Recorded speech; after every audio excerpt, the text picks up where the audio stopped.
ಎಲ್ರಿಗೂ ನಮಸ್ಕಾರ. ನನ್ನ ಯೂಟ್ಯೂಬ್ ಚಾನಲ್ಗೆ ಎಲ್ಲರಿಗೂ ಹೃತ್ಪೂರ್ವಕವಾಗಿ ಸುಸ್ವಾಗತ. ಇವತ್ತಿನ ವಿಶೇಷ ಏನಂದರೆ, ಭಗವದ್ಗೀತೆಯ 25ನೇ ಮತ್ತು 26ನೇ ಶ್ಲೋಕವನ್ನು ತಿಳ್ಕೊಳ್ಳೋಣ, ಅದರ ಬಗ್ಗೆ ಚರ್ಚಿಸೋಣ. ದಿನನಿತ್ಯವಾಗಿ ಶ್ಲೋಕಗಳು ಬರ್ತಾ ಇದ್ದಾವೆ, ನೀವೆಲ್ಲರೂ ನೋಡ್ರಿ. ನಿಮ್ಮ ಜೀವನದ ಏನಾದರೂ ಒಂದು ಸಣ್ಣ ಭಾಗ ಚೇಂಜಸ್ ಆಗಬಹುದು.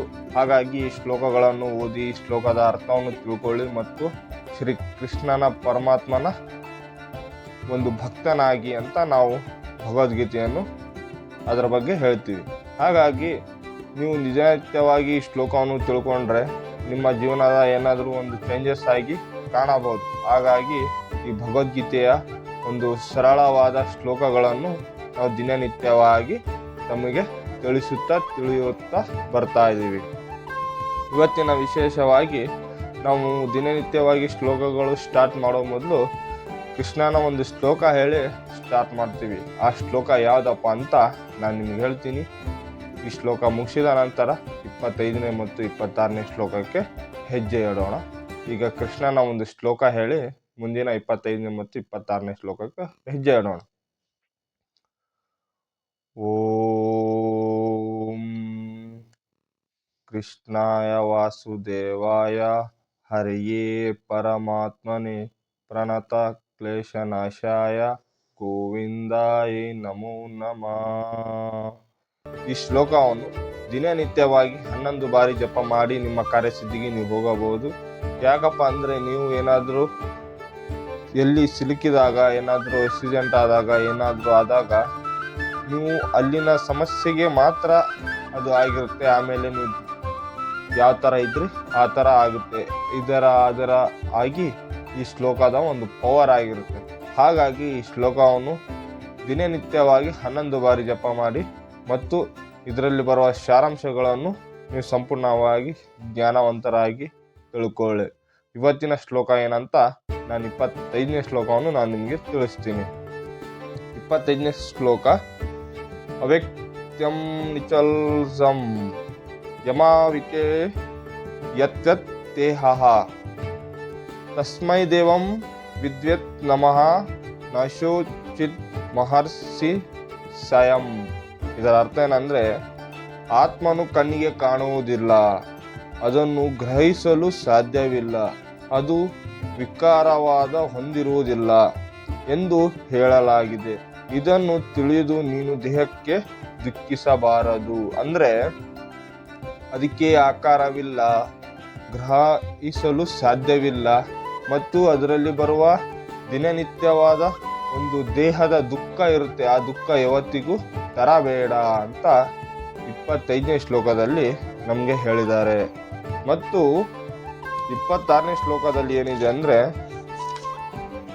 26ನೇ ಶ್ಲೋಕ: ಅಥರ್ಚೈನಂ ನಿತ್ಯ ಜಾತಂ ನಿತ್ಯಂ ವಾ ಮನಸ್ಸೆ ಮತ್ವ್ಯಂ ತತ್ವಪಿ ತತ್ವಂ ಮಹಾಭೂ ನೈನಂ ಶುಚಿತ್ವ ಮಹರ್ಷಿಂ. ಇದರ ಅರ್ಥ ಏನಂದರೆ, ಆತ್ಮವು ಅಥವಾ ಜೀವನದ ಲಕ್ಷಣಗಳು ಸದಾ ಹುಟ್ಟುವುದೆಂದು, ಶಾಶ್ವತವಾಗಿ ಸಾಯುವುದೆಂದು ನೀನು ಭಾವಿಸಿದರೂ ಮಹಾದೇವಿ ನೀನು ಸೂಚಿಸಲು ಕಾಣವಿಲ್ಲ. ಅಂದರೆ ಸಂಪೂರ್ಣ ಅರ್ಥ ಏನಂದರೆ, ಆತ್ಮ ಅಥವಾ ಜೀವದ ಲಕ್ಷಣಗಳು ಅಂದರೆ ಒಳಗಿರೋ ನಮ್ಮ ಜೀವ ಮಾಡುವ ಅಂದರೆ ಹೊಟ್ಟೆ ಆಗಲಿ, ಹಾರ್ಟ್ ಆಗಲಿ, ನಮ್ಮಲ್ಲಿರೋ ನರಗಳಾಗಲಿ, ಎಲುಬುಗಳಾಗಲಿ, ಅವು ಲಕ್ಷಣಗಳು ಜೀವದ.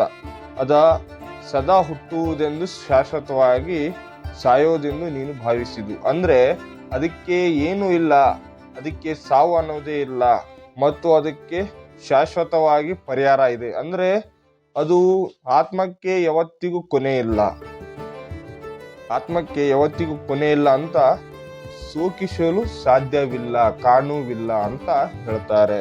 ಮತ್ತು ಬೌದ್ಧದ ಸದಸ್ಯರಾದ ತತ್ವಶಾಸ್ತ್ರದ ವರ್ಗದೊಂದು ಸದಾ ಇರುತ್ತದೆ. ಇವರು ದೇಹವನ್ನು ಬಿಟ್ಟು ಆತ್ಮಕ್ಕೆ ಪ್ರತ್ಯೇಕ ಅಸ್ತಿತ್ವವಿದೆ ಎಂಬುದು ನಂಬುವುದಿಲ್ಲ. ಶ್ರೀ ಕೃಷ್ಣನು ಭಗವದ್ಗೀತೆಯನ್ನು ಉಪದೇಶಿಸಿದಾಗ ಇಂತಹ ತತ್ವಶಾಸ್ತ್ರಜ್ಞರು ಇದ್ದಂತೆ ತೋರಿಸುತ್ತದೆ. ಮತ್ತು ಇದನ್ನು ಲೋಕಾಯತಿಕರು, ಇಂತಹ ವೈವಿಷಿಕರು ಎಂದು ಕರೆಯುತ್ತಿದ್ದರು. ಜಡವಸ್ತುವಿನ ಸಂಯೋಜಕವು ಒಂದು ಪಕ್ಕಷ್ಟು ಸ್ಥಿತಿಯನ್ನು ಮುಟ್ಟಿದಾಗ ಜೀವನದ ಲಕ್ಷಣಗಳು ಕಾಣಿಸಿಕೊಳ್ಳುತ್ತವೆ. ಅಂದರೆ ನಾವು ಏನಾದರೂ ಆದಾಗ ದೇಹವನ್ನು ಬಿಟ್ಟು ಹೋಗ್ಬಿಡ್ತೇವೆ. ನಮ್ಮ ಆತ್ಮಕ್ಕೆ ಇಷ್ಟು ಅಂತ ಒಂದು ದಿನ ಇರುತ್ತೆ, ಇಷ್ಟೇ ಬದುಕಬೇಕಂತ ಒಂದು ಇದು ಇರುತ್ತೆ. ಹಾಗಾಗಿ ನಾವು ಏನೇ ಮಾಡಲಿ ಏನೇ ಇರಲಿ ನಮ್ಮ ದೇಹಕ್ಕೆ ಮಾತ್ರ ಸೀಮಿತವಾಗಿರುತ್ತೆ ಅಥವಾ ಆತ್ಮಕ್ಕೆ ಆಗಿರಲ್ಲ. ಅದು ಯಾಕೆ ಆ ಥರ ಆಗುತ್ತೆ ಅಂತ ಹೇಳಿದಾಗ ಆತ್ಮ ಒಂದು ಬರಿಶಾಲಿಯಾಗಿ ಒಳಗಿರುತ್ತೆ. ಹಾಗಾಗಿ ನಾವು ಯಾವ ಥರ ಮಾತಾಡ್ತಿದ್ದೀವಿ, ಯಾವ ಥರ ಎಲ್ಲ ಇದೆಲ್ಲ ನಾವು ದೇಹದಿಂದ ಕಾಣಬಹುದು, ಅದಕ್ಕೆ ಕಾಣಕ್ಕೆ ಆಕಾರವಿಲ್ಲ. ಹಾಗಾಗಿ ಅದು ಒಂದು ಆತ್ಮ ಒಂದು ಸಣ್ಣ ಜೀವಿಯಲ್ಲಿ ಆದರೂ ಇರುತ್ತೆ, ಒಂದು ಮನುಷ್ಯನ ದೊಡ್ಡ ದೇಹದಲ್ಲಾದರೂ ಇರುತ್ತೆ. ಹಾಗಾಗಿ ಇಲ್ಲಿ ಆತ್ಮ ಒಂದು ಸಂದರ್ಶನ ನೀಡುತ್ತೆ, ನೀವು ಏನಾದರೂ ಮಾಡಿ ಒಳ್ಳೆಯದೇ ಮಾಡಿ. ಮತ್ತು ದೇಹದಲ್ಲಿನ ಒಂದು ದಿವ್ಯ ಲಕ್ಷಣಗಳು ಯಾವತ್ತಿಗೂ ನಿಮ್ಮ ಹಿಂದೆ ಇರೋದಿಲ್ಲ, ನಿಮ್ಮ ಹಿಂದೆ ಬರೋದು ಆತ್ಮ ಒಂದೇ ಅಂತ 26ನೇ ಶ್ಲೋಕದಲ್ಲಿ ಸಂಪೂರ್ಣ ಜ್ಞಾನ ತಿಳಿಸಿದೆ. ಅದಕ್ಕಾಗಿ ನಿಮ್ಮ ದೇಹವನ್ನು ಸುರಕ್ಷಿತವಾಗಿ ಅದಕ್ಕೆ ದಿನನಿತ್ಯವಾದ ಯೋಗ ಮಾಡಿ, ಮತ್ತು ಅದಕ್ಕೆ ವೇಟ್ ಇದ್ದರೆ ರನ್ನಿಂಗ್ ಮಾಡಿ, ಮತ್ತು ದೇಹನ ನೀಟಾಗಿ ಉಳಿಸ್ಕೊಳ್ಳಿ. ಯಾಕಂದರೆ ಲಾಸ್ಟಿಗೆ ದೇಹ ಮಾತ್ರ ಉಳಿಯುತ್ತೆ, ಆತ್ಮ ನೀವು ಯಾವ ಥರ ಹೋಗ್ತೀರಾ, ಆತ್ಮ ಮುಂದಿನ ಜನ್ಮದಲ್ಲಿ ಏನಾಗ್ತೈತೆ ಅಂತ ನಮಗೂ ಗೊತ್ತಿಲ್ಲ, ಮುಂದೆ ಬರೋದು ದಿನಗಳಲ್ಲಿ ಗೊತ್ತಾಗೋದಿಲ್ಲ. ಮತ್ತೆ ಇವತ್ತಿನ ದಿನ ಹಿಂದೆ ವರ್ಣಿಸದಂತೆ ನಮ್ಮ ಲೌಕಿಕ ಲೋಕಾಚಾರಗಳಿಗೆ ಆತ್ಮನ ಗಾತ್ರ ಎಷ್ಟು ಸಣ್ಣದು ಎಂದರೆ ಅತ್ಯಂತ ಶಕ್ತವಾದ ಸೂಕ್ಷ್ಮ ದರ್ಶಕ ಯಂತ್ರವು ಅವನನ್ನು ಕಾಣಲಾರದು.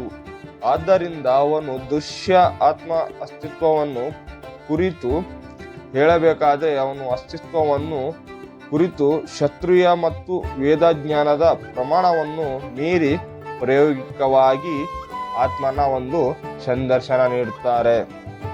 ಮತ್ತು ಅದರ ಗಾತ್ರ ಎಷ್ಟು, ಅದು ಎಷ್ಟು ದೊಡ್ಡದಿದೆ, ಎಷ್ಟು ಸಣ್ಣದಿದೆ, ಮತ್ತು ಆತ್ಮದಲ್ಲಿ ಸಾಧ್ಯವೇ, ಮತ್ತು ವೇದ ಹೇಳಿಕೆ ಇದನ್ನು ನಾವು ಒಪ್ಪಬೇಕು. ದೇಹದಲ್ಲಿ ಬದಲಾವಣೆ ಆಗುತ್ತವೆ, ಆತ್ಮನಿಗೆ ಬದಲಾವಣೆಗಳು ಆಗುವುದಿಲ್ಲ.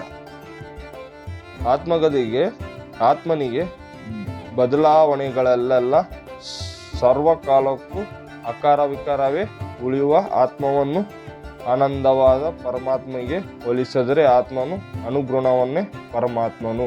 ಅಂದರೆ ಆತ್ಮವನ್ನು ನಾವು ಯಾವತ್ತಿಗೂ ಬದಲಾವಣೆ ಮಾಡೋಕ್ಕಾಗಲ್ಲ.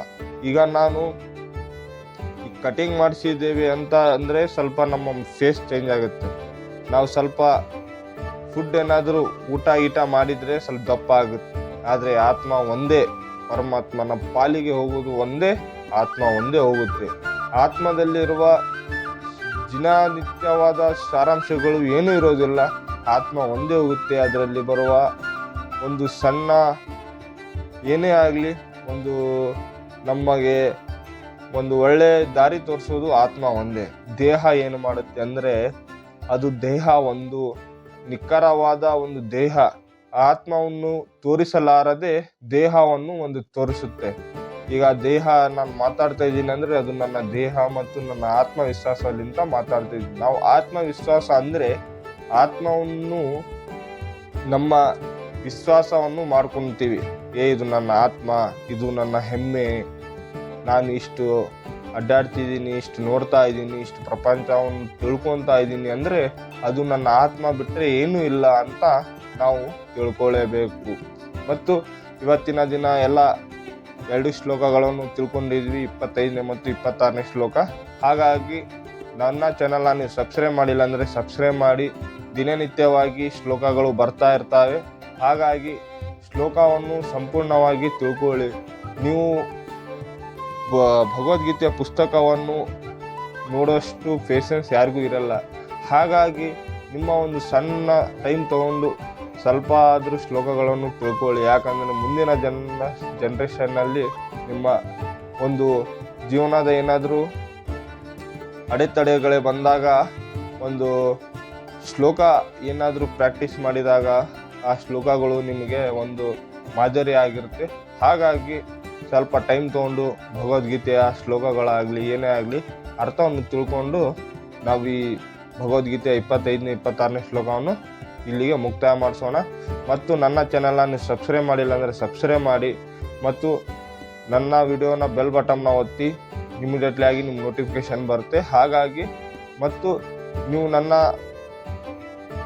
ಏನಾದರೂ ಸ್ವಲ್ಪ ಅರ್ಥ ಇಲ್ಲ ಅಂದರೆ ನನ್ನ ಯೂಟ್ಯೂಬ್ ಕಮೆಂಟ್ನಲ್ಲಿ ಮೆಸೇಜ್ ಹಾಕಿ ಅದಕ್ಕೆ ನಾನು ರಿಪ್ಲೈ ಮಾಡ್ತೀನಿ. ಮತ್ತು ನೀವು ನನ್ನ ವಿಡಿಯೋನ ಎಲ್ರಿಗೂ ತಿಳಿಸಿ ಮತ್ತು ಎಲ್ರಿಗೂ ಭಗವದ್ಗೀತೆಯನ್ನು ಕಲಿಸೋಣ. ಮತ್ತು ಈಗ ಮುಗಿಸಿದ ನಂತರ ಒಂದು ಭಗವದ್ಗೀತೆಯ ಕೃಷ್ಣನ ಒಂದು ಜಪ ಮಾಡಿ ಮುಗಿಸೋಣ. ಹರೇ ಕೃಷ್ಣ ಹರೇ ರಾಮ ಹರೇ ಕೃಷ್ಣ ಹರೇ ಕೃಷ್ಣ ಹರೇ ರಾಮ ಹರೇ ಕೃಷ್ಣ ಹರೇ ರಾಮ. ಈ ಶ್ಲೋಕವನ್ನು ಜಪವನ್ನು ಮಾಡಿ ಭಗವದ್ಗೀತೆ ಮುಗಿಸಿದ ನಂತರ ಇದೊಂದು ಜಪ ಮಾಡಿ ಮುಗಿಸೋಣ. ಮತ್ತು ಎಲ್ಲರಿಗೂ ರಾಧೆ ರಾಧೆ.